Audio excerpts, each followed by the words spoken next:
Hello,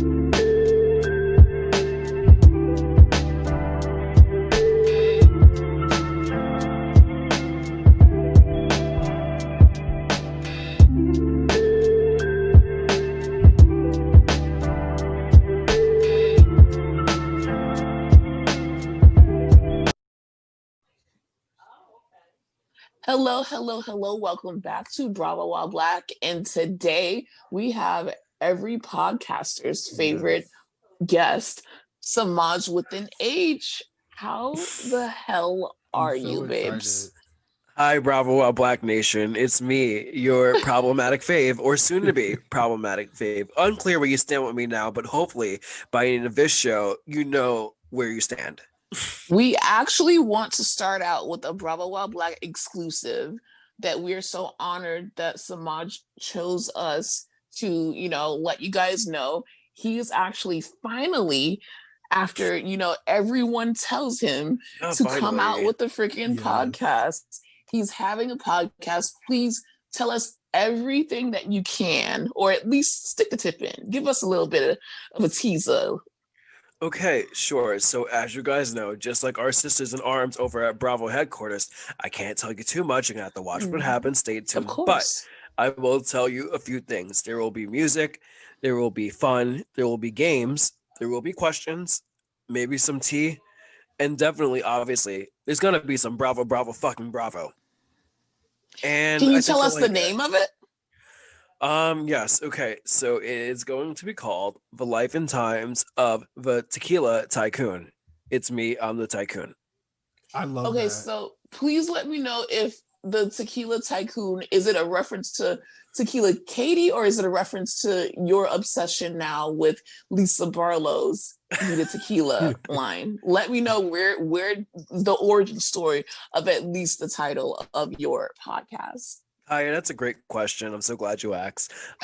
So actually, I guess we could say those are elements of how we kind of got to that title, because like Tequila Katie, I too have been an avid drinker, an active participant in spirits and libations a good portion of my life as well. And in the last 3-5 years, I want to say, I've really taken my love to tequila from, just baseline drinker to just really loving it, looking up to how it's made, what's in it, how it goes, how it gets in my shot glass to the bottle, things of that nature. And just like Ramona, anything I do, I'm a maven. I become an expert at it. So I don't want to be just an expert. I want to be a tycoon. I want to learn it. I want to do it. I want to get in there. So Tequila Tycoon was a culmination of all those things, and then just my love for drinking. Is that a problem? That's a question for my therapist, but for now, we're gonna roll with it. Okay, so you heard it here, guys. The life and times of the Tequila Tycoon, Mr. Semajh. We literally cannot wait to hear this freaking podcast. We have been blessed with, an episode that will never see the daylight, just like we have an episode of Bravo While Black that will never see the daylight. And for the girls, it was so good, and we felt like so exclusive, and we're so proud of you. Can you please talk about the location as well? Sure, absolutely. So the location of that secret podcast was live from the Fantasy Suite trailer, the steps at the La Quinta Inn. My favorite place. It was completely bachelorette themed. It was freaking hilarious. It was. And I did it with my friend Lauren, one of the girls, one of the dolls, one of the dimes from New York. That's another big theme. New York is going to be a theme in my podcast. So if you don't like New York, you're going to love it when you're done with it. So it's fine. Amazing. We love that so much. Well, thank you for sharing that exclusive with us. One last question about your podcast, since you can't give away too much. When can we expect a teaser of it? Oh, well, thank you so much for respecting my privacy and my work as an artiste. We work really hard. We work really hard out here. You telling me, child? Right. I mean, Bravo While Black. I mean, doing anything while Black deserves an award in 2020. Right. But that's not a conversation we're going to have today. At least I think. Maybe. I don't know. But to answer your question of when you can expect a little something, I might have a little something for you. Let's say, I don't know, Valentine's Day. So what is that? February? Yeah. Check me out then. Oh, the romance. Okay. Well, there we go. So now we want to get into knowing Semajh. First of all, where did your love of Bravo start? Sure. So I have to give all thanks and praise to the head of my life and the head of Bravo, the true head, Miss Kathy Griffin. I started there, Life on the D List, her stand-up specials. To me, when I first started, I associated that entire network with just Miss Kathy. And then, okay, so after Kathy, did you get into Real Housewives? Did you get into Yeah. Vanderpump Rules? What like sucked you in and made Bravo like that network for you? Like your breakthrough show. Yeah, your Sure. breakthrough show. So actually, not in addition to being the anchor, Kathy also like just kept my interest. So like while her show evolved in its seasons, her show My Life on the D List, her stand-up specials, whatever the network was doing, I was just like, vaguely aware of it. And then I want to say I think I did miss the first season of Orange County, but definitely season two, if not three, I was in there because I definitely remember, having the whole Joe and Slade storyline, and I 100% remember meeting Tamara and being a big Gina fan. I love Gina Keogh. Like she's one of my girls. We forget about her a lot, but I love Gina Keogh. So let's say went from Kathy to Housewives. I think I was into Project One Way, when it was Tim Gunn back in the day, and I just kind of never left. Although I was, hopping around from channel to channel, my rotation was MTV, VH1, and then Bravo because I loved Yes. Real World, Road Rules, Next, Room Raiders, Parental Control, Boiling Point, Jackass, all those great shows at that time, and then VH1 with all their truly iconic, historic reality TV style dating shows: Rock of Love, Daisy of Love, I Love Money, all those fun things. My childhood just flashed before my eyes when you said all those shows. I'm For like, I sure. remember many nights sitting on the floor watching Parental Control. And the crazy thing is that we ain't have no business watching any of None those of that. shows None because whatsoever. we Elementary were school, like thugging. My mama was like, literally cut that shit off Quincy. middle school. What are you Insane. watching? And it definitely shaped my fucking character. So And I loved it, Absolutely. And I feel like you have to love Housewives if you enjoyed that. I think Housewives was like, oh shit, like they got a show I about mean, women and their families now, like and their kids and all this stuff. So, yeah, what are your favorite Housewives? We always have to ask our guests that. okay. yeah. So before I even go there, disclaimer: this is a Teresa Giudice Stan account. We will accept no slander, none whatsoever. There will be no negative thoughts, comments, or concerns addressed towards her, and especially not to me. So with that said, it is Teresa Giudice. She is my favorite number one ultimate housewife. It's Teresa. Like there's no question, no doubt. I am a tree hugger. Know that. For future fans of the life and times of the tequila tycoon, you will have no slander on his show. But for Bravo Wild Black, you can say what you want. But yes, okay. So after Teresa, I want to know like your top three. Name two more. Sure. Okay. Do you mind if I do top five? Yeah, hell yeah. That's even Okay. more content. Like, All let's right, go. great. So we've got obviously Teresa Giudice. We've got Vicky Gunvalson because again, she's the number one. She's just such a pillar. She is Housewives. So we've got Vicky. We've got Teresa. Swinging over to New York, I'm gonna give it to Bethany because again, just Wow, Bethany. Wow. you hear the name and what do you think? Housewives. That's another quintessential. Then going down a little further, we've got Karen Huger. I know she's new. They've only been on for 5 years, but she has totally solidified a place in my heart.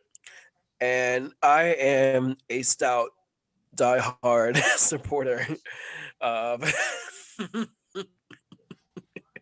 Rounding out my top five has to be, sorry guys, but I gotta say it, Leanne Locken. Woo. Well, I mean, everyone has their Samaj, that favorites. is very problematic. Like I must say, Hi, You I'm know me. Semajh. Do you know me? I have my problematic faves, so for sure. that's fun. I But just love how open you are about it, and that's what exactly. That's what Bravo Wild Black is for. To be honest and Yeah, to to lay it respect all out people's on opinion, the but line. not respect, The their actions. problemacy. Yes. Yeah, their Right. actions. Okay, Yes, so then guys. what's your favorite franchise? Jersey? Is that even a question? And then go on and give us the no. We're gonna do top three for franchises since Okay. there's not that many. So Sure. top three. So Jersey, franchises. New York, and then early Orange County, because I cannot say that right now with today's Orange County. It is. I don't know yeah. her. What is Yeah, that? I mean, we've What is never this, heard. honey? Yeah. Okay, so then your top 3 Bravo shows. First would be Jersey because of Teresa. I already know that. So what's your Correct. other 2? It is Summer House, and then gonna give it to I'm gonna give it to Marriage and Medicine because they're underrated. And while I did not always watch them from the beginning, once I did start watching, I made sure Yeah. not to miss it again. Yeah. Oh my God. Me and Yeah. you are literally on the same. I was telling Kaya for a while now, because she introduced me to a few shows, but Married to Medicine, I was like, hey, you gotta check this shit out because Yeah, these he women sure are did. going off and they're Yes. doctors and they're showing each other in a great light. I feel like when I first seen the friendships were so genuine too. Mm-hmm. It was like the first time I'm like, okay, our people are actually on our shit and giving us some good ass content. Quickly So becomes appointment TV. once Kaya seen, she was like, wow, I'm Wow. sold. Like, yeah, it's just like, what have I been doing with my life? Absolutely. And I'm so ready for the next season to come, even though I heard, Heavenly isn't going to be there. And not Heavenly, Heavenly is definitely going to be there. Mariah isn't going to Did be you see there. my face? Mariah, I'm like, Quad, wait right? a minute. Mariah and Mariah Quad. isn't going to be there. Also, I want to send my sincerest condolences to Quad. Yes. Her brother passed away that he was on the show. Rest in peace, baby. So Yeah, sorry for it your was loss, so Miss sad. Quad. Love you. Praying for Miss Quad. Love you. God you got bless it. your You got family. it. Yes, you still got it, Miss Quad. She'll always have it. Oh my God. Always. All right. Housewives of Dallas. Yeah, what we're gonna do is it wasn't originally supposed to premiere in January, but Bravo was just like here. And they gave it to us literally on New Year's Eve. We were busy doing our happy hour with our Patreon premiere. So much fun. Join the Patreon, guys. Yes, Semajh is a Patreon premiere subscriber. We literally had our wine. It was no holds barred. It was amazing. And we didn't get to watch Real Housewives of Dallas. We will be covering it and watching it. Maybe not as much as the other shows, but we will. But I heard kind of what happened, and I do have a statement. But what we want to do is have Semajh just, from Semajh's point of view, tell us about the other night's Real Housewives of Dallas, the premiere episode. Please let us know. Give us the rundown. Give us your opinion. Everything. Absolutely. So to boot, just like Kaya was saying right now, Bravo all of a sudden just threw it out and said, "Here, take it. There you go," which was troublesome. That raised my red flag already. Yep. And the ladies tweeted, don't sleep on Dallas. What does that tell you? Why are you already suggesting to me that I not sleep on your franchise if it's as good as Andrew likes to say it is all the time with every show and every season? Neither here nor there, but I was already skeptical. But you know what? Let me give it a chance. It's a new year, time to be open, time to give people second chances. And that's what I did for all about 5 minutes. Now, as far as premieres go, it was a good premiere. We really do get to see everyone in the thick of COVID, in the heat of COVID. Sorry. So that was nice to see, because while we had previously seen it kind of starting with Southern Charm, we got to see them deal with it a little bit. Beverly Hills touched on COVID a little bit, so it was kind of almost as if like we got it before, or like when COVID was kind of fresh, but Dallas starts you in the thick of it. So we opened with Cameron. We start at Cameron's house, and it's a pretty long scene. She's talking about having the kids at home. We see her in the kitchen making him a peanut butter and jelly sandwich, which is really cute. And then we find out, we start with learning about her dog Louis. Her dog Little Louis from last season, Louis Vuitton. He died. He passed away. What? Yeah. So we start out pretty heavy, guys. Some serious stuff here. Louis died. Louis. And Cameron, she said she was so upset and devastated, specifically because, spoiler alert. So guys, if you don't want too much information, just pause this for a second. Go get a drink, get a glass of water. Yeah. So Cameron's very upset because she was in New York when this happened, and she told court, like, hey, before you leave, make sure Louis gets his medicine, make sure he's straight. He's like, yeah, sure, whatever. And obviously we find out he did not make sure Louis was straight. He forgot to give him his medicine. And when Jorge came home later that night, little Louis was lifeless. That little man killed Louis? Mm-hmm. Sure did. And Cameron's like, nothing about no dogs. It's so bad. Cameron's like, I felt like Court just didn't care at all. And she's like, I was mad at him for a long time. She's like, I had to tell my therapist that, I'm really mad at my husband and I don't think he cares.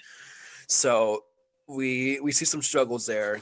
But Cameron, I think this season might be a big Cameron season because that opening scene with her lasted for about a good, I want to say 4-6 minutes. So basically, what would be like a scene and a half with two housewives that you would have. It was one big Cameron scene. So Cameron opens the show.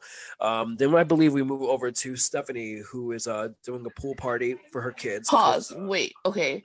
I just want to know: do they address the absence of Leanne Locken? Yes and no. Yes and no. That comes later in the episode, but okay, so you'll tell us about it later. Yeah, it's more like a throwaway comment. So we catch up with Stephanie. She's doing a pool party for the kids, and so she's like, "So COVID, right? Crazy stuff." She's like, sometimes we wear masks, sometimes we don't. She's like, "We're getting tested every week, so don't come at us." She's like, "Don't tweet us." She literally says, "Don't tweet us," and I'm like, "No, stop right there. We will tweet you." And we are going to comment if you're wearing a mask or not. I don't care. You're getting tested every day. Like, yeah, I get it. Great. Thanks. I appreciate you, showing up to, test yourself and do this show for us with maybe not mask all the time. But at the same time, don't tell us not to tweet you, girl. Like, this is your job. Your job is to and all the irony because of the amount of housewives that have had COVID. So, but again, it's Dallas. Like, guys, remember where we are. Remember how this state voted. Keep that in mind when you hear the words that are coming out of these ladies' mouths. So then we move on to Brandy, and it opens immediately with her, crying and her saying, she's like, this summer has been the hardest summer of my life. She's like, I wanted to kill myself. She's like,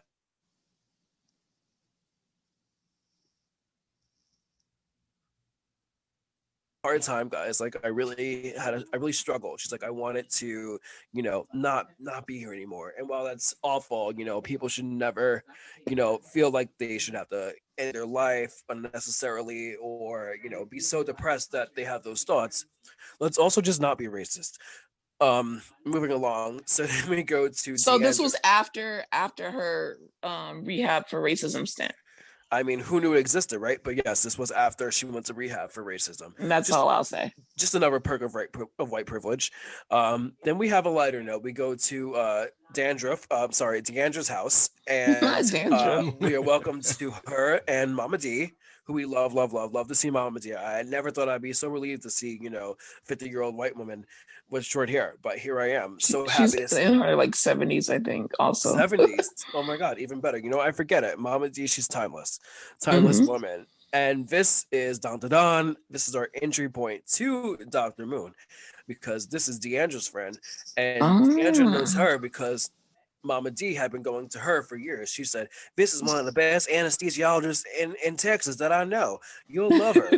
And Deandra tells us in a confessional, she's like, so Tiffany is like, another daughter for my mother, except she's just a skinnier one. So maybe my mom likes her a little more.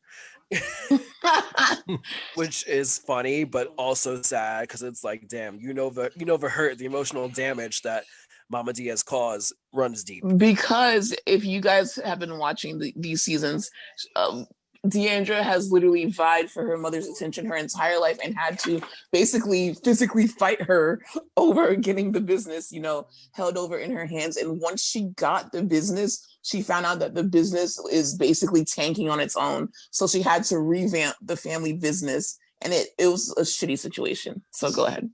Yeah, poor Deandra. So we do have a nice scene of Deandra, Mama D, and Tiffany having lunch, catching each other up on each other's lives and really kind of giving an intro to Tiffany, Dr. Moon. I'm sorry, I have to correct myself. That's Dr. Moon. I will address her correctly. Yeah. And we kind of get an idea of who she is and how she's going to fit into this group, which is going to be by way of Deandra and Mama D. So that's cute. We have that. Then moving right along, we circle back to Stephanie and Brandy. And it's the kids having a pool party, which is cute. Stephanie sets up a slip and slide in the backyard. You see her like with the hose and everything like that, and they're slipping and sliding. So we have a cute little montage of Brandy and Stephanie doing the slip and slide. It's fun, it's cute. Summertime, it's hot. And then we roll over to a little fireside chat with Brandy and Stephanie, and talking about Brandy's Brandy's difficult summer, and her difficult summer. Yeah, and Stephanie's face is like, oh, you know what? She's like, I know you, I love you. She's like, it's one mistake. It's, this one mistake should not ruin your life. It is not defining you as a person. She's like, I believe you. It's okay. I got you. Basically just, coddling her and letting her know your racism is fine. It's okay. No one cares. But actually, we all care.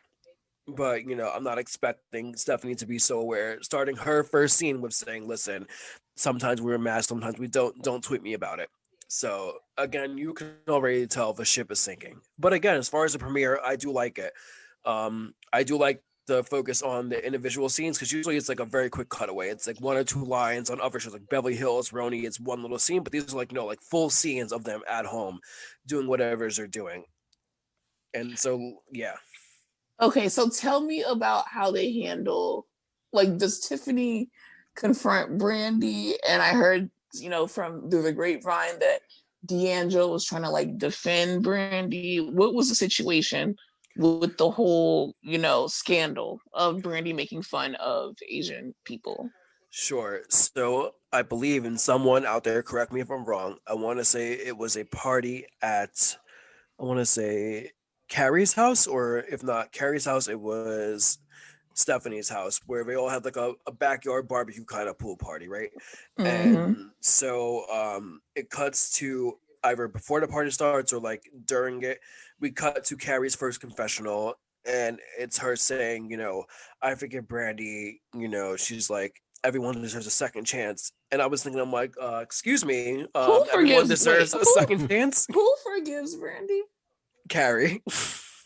Carrie, another white woman, yes. The one who, Leanne is no longer there for being extremely racist towards her. She's decided to forgive Brandy, although she is not nothing to do with her. She is not of Asian descent, so she's decided to. I guess because she is the quote unquote ethnic one of the group, she felt the need to forgive Brandy, which was absolutely, I will say it again, it's not her place. It's not even my black ass place. No, it's not our place at all. No, the place of the Asian community, whether they want to forgive her or not, and it's their place to speak on, what she can do better and what she should have done and how she should have handled it, and going forward what she should do. That's definitely why Dallas is definitely not on the top of the list. They absolutely did it terribly. And I also feel like they, okay, tell me, does Dr. Moon address it? Then I'll give you my other thought. So she addresses it in her confessional, and then she starts to address it directly to Brandy towards the end of the episode. And that's our big to be continued. However, I do want to answer your question. How the hell are you saying this when you sat here and just shunned Leanne and sent her to the pits of hell, right? So thank God a producer says, so how is this different from you last year with Leanne? And Carrie goes, how is this different? She's like, well, it's different because Leanne was not sorry. But I'm sorry, did Leanne not apologize to you on stage at the reunion last year? I'm pretty sure she did. So for you to sit there and be like, oh, it's different. She never apologized. Carrie, and let's also not forget that we heard recently on Know That Pop, we love those guys over there, Donnie, Quinn, Anthony. We heard from Leanne herself over there that in January of last year, Carrie texted Leanne and said, hey, I'm so sorry. The producers told me in Mexico they sent me a text saying, go fight with Leanne. She's like, I'm sorry. She's like, I really didn't mean for it to play out this way. So really, Carrie, you don't even care, because again, while your ethnicity is, Mexican, like she says, your race, Carrie, you are a white woman. You are a white presenting woman. So you're just all over the place, really, in my eyes. But again, she is a woman of color by the books. So, she's entitled to her say on it. Yeah, she's entitled to her say on the Leanne thing, but she's not entitled to her say on the Brandy thing. So I think we could put a bow on Dallas until the next episode where we hear how Dr. Moon handles it and how Brandy handles it. And that's all about, Real Housewives of Dallas. If you guys have a different opinion, you want to talk about it, DM us, leave a comment. And so Dallas. One more thing, bro, with Dallas. So last thing I'll say for Dallas is it was a good premiere and they can do better. However, I did concoct a little apology for Brandy that she could possibly give to Dr. Moon. It'd be much better, far better, leaps and bounds than the one she gave to us on camera. So that apology reads as follows. Dr. Tiffany, Dr. Moon, I am so sorry. I am so sorry that I was a piece of shit and sat there, took out my phone, and made the decision to belittle and mock a race that I know nothing about other than the stereotypes I have seen, and under the guise of comedy for what I thought was funny. I knew it was wrong then. I know it's wrong now. And while I thought it was funny, I see very clearly that it is not funny. And I hope that you can accept my apology and possibly allow me the space, chance, and opportunity to show you I am not that girl. And I'll say that on that. And you know what? I feel like that is definitely a proper apology. And I feel like Dr. Moon will be able to feel however the hell she wants to feel about that, because she's the only one on the cast who should be giving her thoughts on it. And we'll stick a pin in it. And that's Dallas for this week. And, that's it. We're moving on. And we're doing something a little bit different that we don't really do on Bravo while Black. I'm pretty excited, always trying to try new things. It's a new year, honey. We are going to start doing a little bit of little more gossip and a little more tea, but not too deep into it because, Bravo while Black, that's definitely not our brand. We don't like malicious things. We're not we don't messy. We're not messy. We're not into the drama too much, especially when it comes to like serious things. But we do want to have maybe like a hot topics portion, a Wendy Williams-esque portion where we bring up a hot topic that's going on. How you doing? Yeah, how you doing with Bravo? And we'll just give our thoughts on it. We're going to try to make this like a regular thing, not too regular, maybe once a month or once every few weeks. Who knows? We'll see, You'll be along on the journey with us. So our first hot topic is definitely going to be Erica Jane and this whole lawsuit, this whole Trisha A. Bigelow situation. What I am going to tell you is like the latest on everything. As you know, first of all, Erica Jane thought that she was going to fly under the radar and announce that she was divorcing Tom on voting day. She thought like, oh, no one cares about little old Erica Jane. Everyone cares about, whether we're going to have the dictator or, Joe as a president. And no, of course, the Bravo fanverse actually paid a little bit more attention to Erica Jane's situation than, the election, because the election we can do both, sweetie. Exactly. It was a smart move. I mean, like, was it? It didn't. I thought it was how she thought it was. I thought it was kind of sneaky, like before it actually,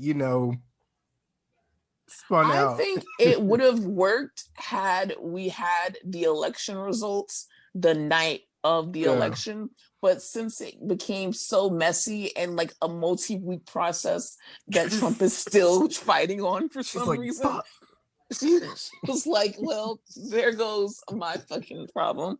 So we went back and paid extra attention to it. And Tom is being like sued boots down. And, he has all these excuses. There was like a freaking voicemail of his that came out. It was insane. And then someone is accusing them of embezzlement. Embezzled?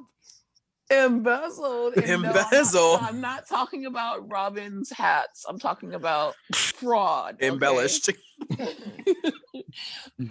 So far, he's being sued boots down. They're coming out saying that the divorce is them embezzling money because, Erica was allegedly listed as a secretary.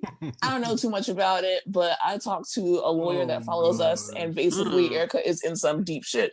So to throw the scent off of her trail, trail, she released text messages that seem to be from the 20th century between Trisha A. Bigelow and her man. You know, Trisha is talking about a plastic surgeon. She might be wanting to get her some new titties or, you know, a BBL. I don't know what happened, but apparently Tom Girardi was, you know, giving some money to Miss Trisha A. Bigelow. She posted and deleted it, but not before literally the entire Bravoverse took the screenshots, made the best memes I've seen in quite Put it some on a fucking t-shirt. time. Put it on t-shirt and everything. And the latest information is that allegedly Erica is going to be mentioning it all on Beverly Hills. And my opinion is that she's actually not going to be mentioning it all. She's Absolutely going to not. address her divorce. She's going to make it seem like it's because he was cheating. And then she's going to say that I can't talk about it too much because it's a legal process, like everyone else does when they get in some on that show. Everyone but the latest headline is that she's literally, quote unquote, done protecting Tom Girardi, and viewers are going to hear the other housewives' thoughts on it. She's going to tell her story, and she's not going to hold back, according to US Weekly, honey. And Lisa Rinna. Because she commented on Instagram, you better believe we're going to talk about it. Exactly. And that's who they say that. Why is Lisa Rinna already started? She's her alleged biggest supporter, honey. And also, I don't know if you guys peeped, because this kind of went under the radar. Miss Trisha A. Bigelow got her an attorney, and the attorney kind of sent sort of like a cease and desist and was like, keep Trisha's name out of your fucking mouth. My motherfucking mouth. Exactly. Right. I mean, we don't want to tarnish the brand. I mean, Bigelow teas is one of my favorite teas. I don't want to get it mixed in with Trisha and all this. Erica is really giving me life after lockup or love after lockup with this shit. Like, not love after lockup vibes. It is, because it's like, do you think that people are just gonna not pay attention to this and not know the game that you're trying to like run? What people are saying is that this is the first time, quite possibly the first time, period, that Erica has a real storyline. So this is I'll take it. This is the thing. Like, I want to fucking know. Like, I want to know everything. And I hope that she is able to open up, even if it's just about the divorce part. I'm very interested as to what she's going to sell as a divorce. And I'm very interested, is it going to make me believe that she really wanted to divorce this 80-year-old man after sticking with him for many years? This is also why Bravo TV is just like amazing and amazing for situations like this, because if it's legal, they don't want you to speak on that shit. They're like, right, short. And yeah, like we still want you on the show. With that. I love that. We don't know her. We don't like her. I don't want to talk about it like that anyway. Oh my god! What I love is that how like Oh No Bravo, you know, shout out to Oh No Bravo. She always says, yes, Chelsea. So we may watch stupid shows, but we're not stupid people. And that's just a testament, because Kaya, you were literally just saying you consulted your lawyer friend. First of all, shout out to all the lawyer friends. Everyone has a lawyer friend. Ryan Bailey had a lawyer friend. Jess from Hot Takes, you guys have a lawyer friend. And all you smart people with all your smart lawyer friends came out here and broke it down for us. And we basically all concluded and were able to figure out that this is serious. This is not a joke. This is not reality TV fodder. Yeah. Like, Erica was listed as a chief officer in Tom's business. A secretary, which is like, it's not like she was shuffling papers. That means like a lot more than you think it would mean. She clocked in. There's records. There's a timesheet for Erica Jane. Yeah. And basically what this leads to, I mean, we could be looking at another, you know, Teresa and Joe situation where someone is going to jail, you know, as Kim D said, clink, clink, bitch. You know, like, the courts, the courts are watching. You're going to jail. The bar is soap, honey. You might want to help your husband with it. The latest information is that she's completely in disbelief, and that she's actually finding out about a lot of the legal stuff through the press before her lawyers even tell her. Fucking Us Weekly and People Magazine and all these other people are literally beating her to it. And she's like, I can't even imagine like finding out through an article that my ex-husband/husband is literally in some deep shit and made me be in some deep shit. But at the same time, it's like, did he make her? Is she completely clueless? Like, what is the situation? Because this is kind of different from, well, it is different from Karen. Like, Karen and their tax situation, I kind of believe that, she didn't really know that they were down in the dumps with the taxes. And that was just taxes. This is literally a case where this dude was taking money from plane crash victims. Like, this is so much more serious, and it seems it doesn't look good for Erica, at all. It doesn't Poor sound girl. Good either. It doesn't sound good. It doesn't look good. If I was her, I would just be like, listen, that wasn't me that clocked in. I don't know who they had come in there and say their name was Erica Jane, but it definitely was not me. I was in the clubhouse. I would honestly just keep screaming embezzled. Embezzle. Right. He cheated on me. Embezzlement. Your Honor, this is embezzlement. He cheated on me. He lied. He hired somebody that resembled me. Yeah. He likes the blondes. And he brought him into the office. They lied. They said it was me. It was not me. Poor girl. I mean, I'm sure she'll be fine at the end of the day because she's a smart girl. So I almost kind of find it hard to believe that she really has no clue, because if you read her book, which I did, she tells us how, she grew up and she was always like involved in acting, entertainment, plays, booking herself gigs and jobs. So I feel like at some point in booking a gig or a job in entertainment, there was a contract coming away and she probably read it to make sure she wasn't getting ripped off. And, she like hustled and lived in New York for years, which, I'm sure again. Yeah, she's a scrappy girl. Right. You signed a leasing agreement. You signed a renter's agreement, you had to buy equipment.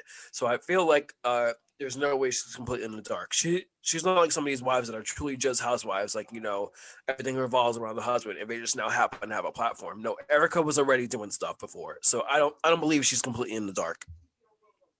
Yeah.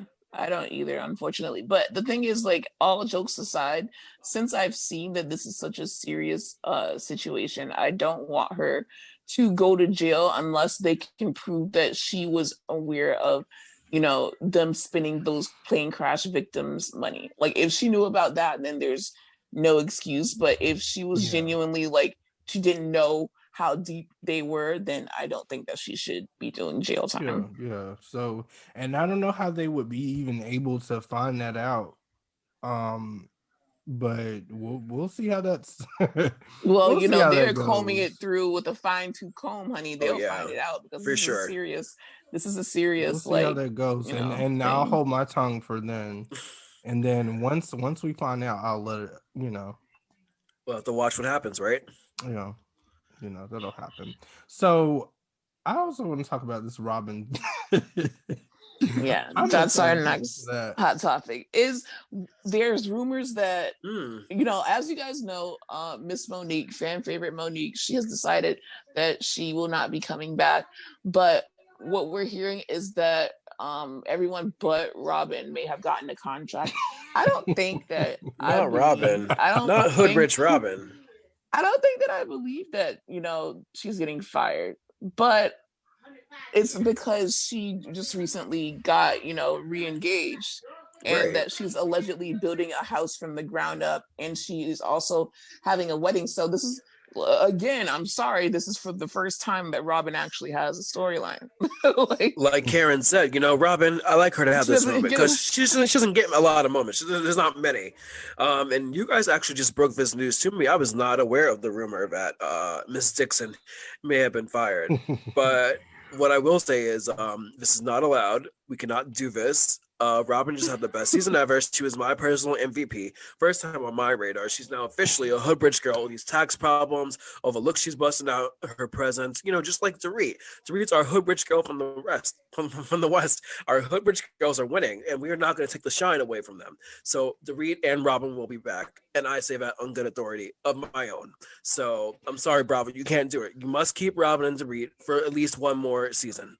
There was a podcast that said that that it's 99% confirmed that Robin might not be coming back. So what do you think, Aaron? I'm not mad at that. And here's why. Because she had a lot of shit to talk this season. Not so much about her taxes. About everything else. Yeah, about everything else, but she never wants to address her issues. And other than that, what storyline and when I say this, I'm serious. Please explain to me why you feel that Robin should come back and what storyline she would even have to I offer think other that than being Juan's wife or wanting to marry Juan. I love a wedding. I don't know. Like, sue me. I love to see a wedding. I love the wedding planning process.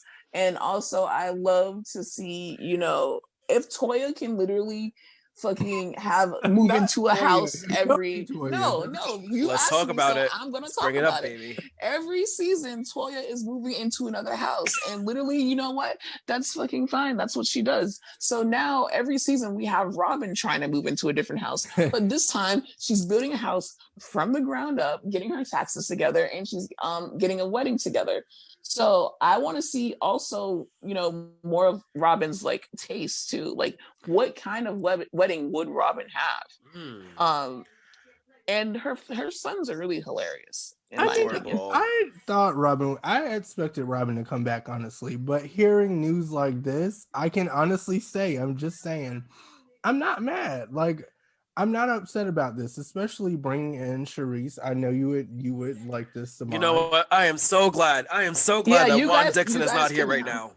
I am so glad that Juan Dixon is not here right now. Okay. I want you and stop talking about Robin. I want you and Semajh to have a moment of why you guys think that Charisse should be coming back. Shasha, yes. Like, the drama is good. She can hang out with them. I mean, I just remember that read that she delivered to Ashley. Like, I was scared. Good times, right? I was scared. I was like, okay, well, excuse me.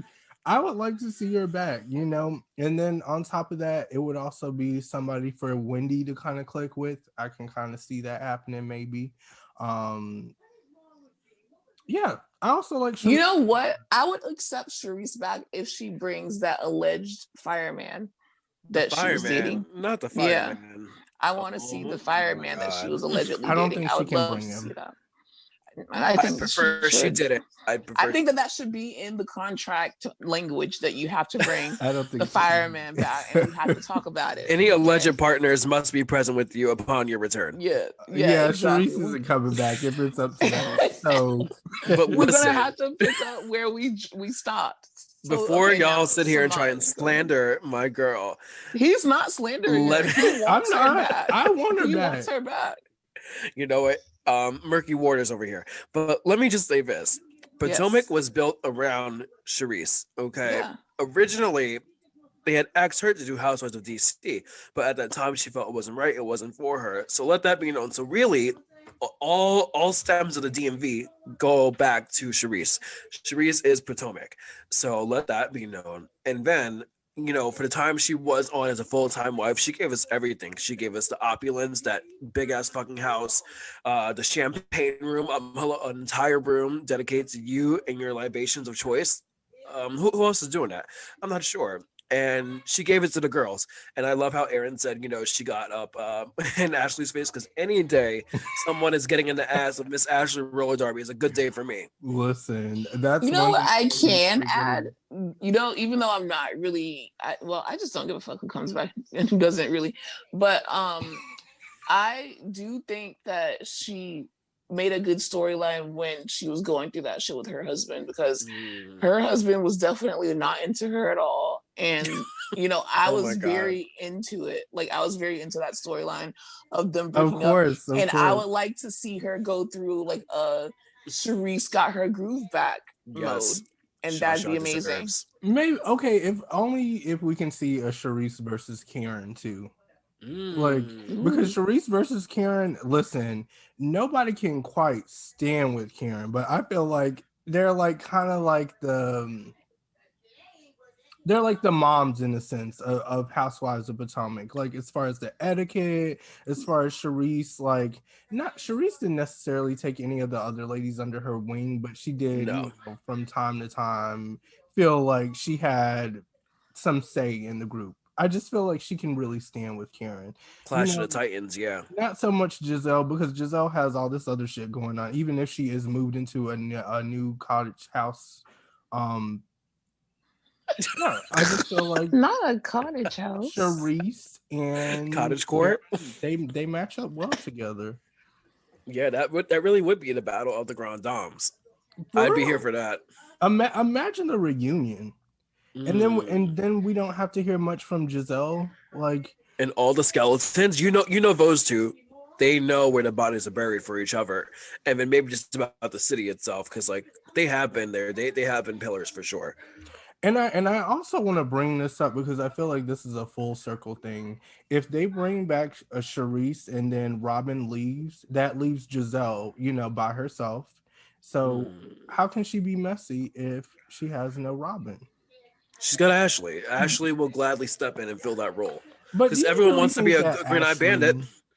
Do you think that Ashley would team up with Giselle? No, absolutely not, and that's why I don't mind Robin not coming back, because I would like to see Giselle without someone who's automatically going to be on her side. Because this is the thing, like, even when Robin didn't even say anything wrong, Robin was literally like, "Oh, we never see Jamal. We do want to see Jamal. We want to go on a double date." And then Robin went back to the hotel room when they were on that trip and was like, "Oh, you weren't on my side." Like, I would love to see Giselle just on her 2 feet as Giselle, which she absolutely can do, because Giselle's a strong woman. For sure. But I would like to see her without someone who's automatically going to always take her side. And you know what? I think Ashley would fill in that role, though. Like Giselle more too by herself. Maybe, but Ashley, she plays the game very well. One thing I'll say about Ashley, great housewife. Like, I think she knows that the network loves Giselle and that a lot of the fans love Giselle. So I think she might see it as an opportunity to, link up with another strong player, unless everyone collectively decides to turn against Giselle. But maybe even then, she might try and be the good friend and, stick up for her even then. So if Robin's gone, I definitely see for sure Ashley and Giselle being, a pair, or Ashley giving support to her while everyone's seemingly turning against her. I think that, that's a possibility, but what you just said, you brought up a good point. If everyone is going against Giselle, I think that we definitely saw, we love the messiness of Giselle, but this season especially, people, fans, she's not really a fan favorite. I think that Karen has taken the top spot as the top housewife because of, her reads at the reunion, and even just during the season, Karen's confessionals and a lot of the things that Giselle said and did this season were just it wasn't really fun shade. I think that viewers are seeing really mean. It was mean. Yeah, she was being mean. Some of this shit really hurt my feelings. Karen has surpassed Giselle as the top Potomac housewife, and for sure. So we'll see what happens with that. But okay, now Salt Lake City is winding up for their motherfucking reunion, okay, and we are seeing the girls go at it on social media. But I want to start by sending good vibes out to Whitney Rose, because she recently did a Q&A and she revealed that they unfortunately don't know where her dad is. And it's really sad, because that's what happens when someone struggles with addiction. They do really well some days, and then other days they're not doing well. So she hasn't talked to her dad in a while. He has not contacted her, and she doesn't know where he is. So I want to send good thoughts and prayers to Whitney Rose and that situation.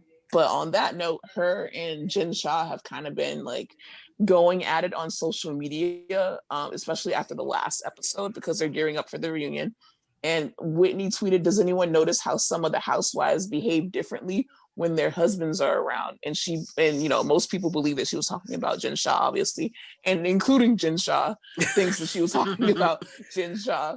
So Jen Shah posted on her story, she's like, "Why is someone always worried about and talking about everyone else's husband in marriage? Stay woke. We're not stupid." So we suddenly have a feud between Whitney and Jen. Anytime the word Salt Lake City comes up, Jen's ears just burn. She's like, "What? What? It's Salt Lake? Is it me? Who said it? Who said that?" I stand for Jen though, and me too. Especially with the subliminal Nicki Minaj shit. The Yeah. subliminal music. Beyonce. I do that shit all the time, all day. He So does that constantly. see each other because a song. There's nothing that says more than a song. I'm sorry, I don't care what anybody says. You could speak, but play the right song. So she keep that in mind with that, and then on top of that, it's just like I just didn't expect it to be Wendy and Jen though. Like, yeah, random. Whitney and Jen. Yeah, it's definitely random, and I don't. Is it because Whitney and Heather aren't really with Jen talking about Meredith? Is that what they're feuding about, or is it something that we're gonna have to see play out more during the season? I'm believing it's something that we're gonna have to see play out because I just don't think it would be. But then again, you know what? With Jen, because that's why I'm bringing it up, because also Meredith, Meredith is like the classy one of the bunch. She doesn't really like try to get her hands dirty. And what I saw her post was like a quote that says, "Don't let bitter, unhappy people drag you down to their level. Instead, use their behavior as an example of how not to behave and be grateful. You are nothing like them." And I believe that was sent Jen's way because, Jen is the one that is trying to talk about this damn alleged affair that Meredith was having, her side piece. Jen. Okay. And I think that was Meredith's subliminal way of talking about that. Well, let me just say this. I love Jen. I appreciate her brand of friendship because what I understand it to be is, look, either you're with me and you're riding for me or you're not. And that's fine. Just let me know so I know how to act with you. I respect that. Like, I love someone who's 10 toes down, ride or die for you. If you're cool with me, I'm cool with you. Like, and like, let's be friends. I hate a wishy-washy friend. I hate a sometime fair weather friend. Like, either just tell me, are we friends or are we not? That makes sense. Exactly. But I mean, I think that she definitely appreciates loyalty, but it's a little bit too much for me. Like, I like it for Jen, but in my real life, I cannot handle that kind of like energy around me. It's like, I don't want you to be fucking yelling at me like just because I'm trying to, keep things cool. Like, you can be loyal, but you can be loyal in a way that you're loyal to your main friend, but you can be cordial with other friends. And I feel like no one has done anything to Jen to make her feel like you can't be friends with these people. But I like it for Jen because I think it makes her a perfect housewife, that she's always on 10, and she's genuinely always on 10. Like, she's not, all the wives say this is who she is. That's exactly who she is. And her husband tells you straight up, that's who she is too. Like, she's not putting it on for the camera. I'm gonna call Jen the Demon Slayer. Jen, the love Demon that Slayer, because she's always fighting these demons. Always, like, always. Even with the hospital comment, and I just love it. That's what makes it so good, because she always takes it a step too far. You know what? And this is what makes a great housewife. And for anyone who's like, kind of just watching, so like maybe just new to Housewives, or maybe doesn't have like a point of reference for Jen, think of Jen as, someone on Jersey. I mean, half the fights on Jersey are about loyalty. So she's bringing that same energy to us. I mean, I'm pretty sure she even tweeted back over the summer, Teresa walked so Jen could run, which I think means we're going to have some glass smashing, maybe a table she's flip. She's going to flip a table. Yeah, Jen is going to flip a table, and I'm really looking forward to that. Yeah, she takes me I feel like I'm watching Mob Wives when I see Jen come out. Yes. And I think that's what it really is. I love that. The first episode, I'm just like, is this Mob Wives? The violence. And I love that. We need it. I love that. If I could bring Drita on, like, that's a whole nother conversation, but that is Salt Lake City is off to a good start, and I'm really excited for this reunion. I think Whitney's super sweet, so it's nice to see kind of like this confrontational side of her, I guess you could say. Like, she's not about the bullshit. I do like that she speaks up.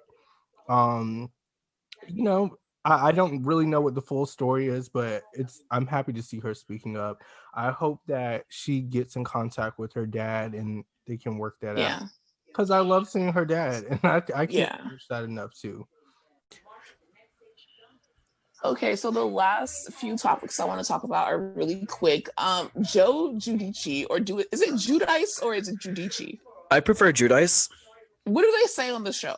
Because I remember one time I watched what happens live. Andrew asked Teresa, "What is your name? Is it Judice? Is it Judice?" She's like, it's Judice, but the Americans say Judice, so that's fine." But then even she said, she's like, "But sometimes I change it myself." So she's like, Judice is fine. That's like me. If you notice, it's like I'm Kaya and Kaya. So right. I mean, it's whatever. Tomato, yeah. Mood forever. Okay, so Joe Judice. Judice. Why are you laughing? Because you're referencing the gin thing. Not mood forever. This is my mood forever and ever. Shout out Beyonce. Yeah, so he is thinking about running for president of Italy because of the way that they are handling the COVID pandemic. He feels that people they should have had a better plan, one, and two, he feels that people should be able to work, and how are people going to build their businesses if they have to keep closing down. And also his biggest thing is that he feels that since Italy is such a beautiful country, and especially with tourism and everything, it should be much further than it is right now. So he wants to change those things. Do you see Joe as the president of Italy? Let me just say this. You want someone who's strong, who's dependable, who's going to stick it out, who's going to see it through to the end. And I believe Joe is someone who can see it through to the end. He went through his, court arrangement. I think he copped to it, maybe unclear, but who doesn't love a little mystery in the White House? And he did his time. He faced the consequences. He did his sentencing. He survived ICE. He said it was like horrific time in the detention center. And now he's like, actually rebuilding his life in Italy. So if you want someone who's going to stick it out and, see it through to the end, I think Joe Giudice is your man. So as a president, you see Joe Giudice. For Italy, not for America, but for Italy, why not? Put your hat in the ring. All right, and there you have it. Like, you're the one, you're the only one of us who would be able to clearly answer that, because I've only seen, so much of New Jersey. I haven't seen him in action. And if you ask me, I wouldn't have anyone who's been on Housewives as a president of any country. But come on, I trust your judgment, and I am the Jersey expert. So yes, thank you. So yeah, so it's approved by Semajh, and that's it. And I feel like, I hope you don't regret saying this, because you may have single-handedly made Joe president of Italy. Could we imagine? It traces back to me in this podcast. Imagine that. And the last thing that I want to mention is just the COVID and Housewives pandemic. Like, girls from the OC had it. Deandra Simmons of in Dallas had it, and it's weird. I mean, obviously a couple people from New York, I believe. Well, right. Maybe not a couple people, but Ramona absolutely had it. Yeah. Beverly Hills has it. And Atlanta. What do we feel about, continuing the show when the pandemic is basically not at all like even close to over? Yeah, so my first hope was that they would have just took the year off, maybe take the time as a network to go back, sit down, watch these shows, see like where they're at, see where they can go, maybe read some comments on Twitter and the internet, and really take a time to retool and fine tune these shows so that it's a well-oiled machine again, because so many shows could really use that time to just process, but they didn't choose it. So the show went on. Yeah, so while I appreciate that, I thank them for giving us the entertainment, because Lord knows we needed it. I do hope that moving forward, if we are kind of continually stuck in this cycle of having it, not having it, it going away, getting better, that they take the time to stop and pause and really look at what they have, so they can give us a better show. Because I hate a factory situation where it's all right, 6 months release, 6 months release, 6 months release. Stop, take a breath, look at the show, what do you have here? So that's what I would like. I personally I like having the housewife. It feels, even though I don't like seeing masks on TV, I don't like hearing that anyone has COVID. I feel that compared to Hollywood productions, I feel like movies and TV shows, they have such a bigger production that, you know, I want my housewives, as long as they're being safe. I want them to stay strictly on the guidelines. You know, some of them clearly aren't, but you know, I feel that if you can have a movie production, then you can have Little Old Housewives, because that's something that's like getting me through the freaking pandemic and giving me something to talk about. And you know, even though we're not getting the best seasons due to having to go around those guidelines, I do think that we're still, it took us a while to get to where we had to go to. Like, we're addressing things that need to be addressed, such as, you know, racism and, you know, privileged and, you know, politics and things like that. I don't know that without the pandemic that we would have had this shift on Bravo. So that's how I feel about it. Aaron, what do you feel about it? I absolutely agree. I want Housewives to continue. I just want them to prop the damn cameras up in the corner and shit, like how we do on TLC and WeTV. Like, that's what I want. Not because TLC. I feel like that's how it should go. Like, we don't need all these glamorous confessionals and all these great, awesome camera angles and shit like that. We don't need any of that. We just want to see some drama, and we want to hear somebody scream at somebody. That's what I want to hear. Like, and I feel like they could start that drama at home. They don't need to leave their house. They don't need to take their mask off if they leave their house to talk shit. Learn how to talk shit with your mask on. I agree. Because I sure have. And then wash have you? And then wash your hands. And, you know, just do what you need to do. I think the problem is it's a lot of people that want to go to the events. They want to go see their friends. But no, if you are a housewife, you have to follow the guidelines. You can't be out and about doing all that shit. You know, enough is enough. And that's how I feel about it. I just want everybody to remain as safe as possible, but the show must go on. And I absolutely agree. Well, Semajh, it was such a pleasure to have you on Bravo While Black. You know, we love you. Like, we're friends anyway. I love you guys. So it was just you know, literally talking to our friend finally made his way. Because you're kind of a podcast slut, like Chelsea. Like, you guys have been on a few podcasts. Did you say a podcast working the circuit? Slut? Yes. Working the circuit. And it's like, working the podcast poll. When is it going to be our turn? And be on the podcast poll. I'm on that podcast poll. And now we have Semajh, and especially because we got your exclusive. Can you please tell the people where they can keep up with you on social media? Absolutely. So, all of you lovely people, you can find me on Twitter at Semajh XCX and on Instagram at Semajh with an H. I will not spell that for you because my lovely friends Kai and Aaron will put it in the episode description. So that's where you'll get it. Thank you. Okay. Well, thank you for that. And what we need you guys to know is that our partnership with the Dip is still going into the new year. Please use our updated code Friends of BWB for 20% off of the Dip subscription, and it comes with a free trial. I'm telling you guys, this publication is like no other. It's really for super fans of TV, and definitely check out thedip.com, put in that code, and you won't regret it. You get 20% off and a free subscription? You get 20% off and a free trial. Sign up. Like, what are you waiting on? Come on now. You guys got to sign up. And actually, keep a lookout for the Dips podcast. We recently guested on there, and we will let you know when we'll be on the podcast. And we freaking love Kate Ward and Allison, and we had such a great time. Yes. Also, you guys, you know, it's time for me to beg you to give us a 5-star rating on Apple Podcasts or wherever you listen. Please give us a good review, and also subscribe to our Patreon at patreon.com/Bravo While Black. We have so many things going on there, like our happy hour that we had just so on New Year's Eve.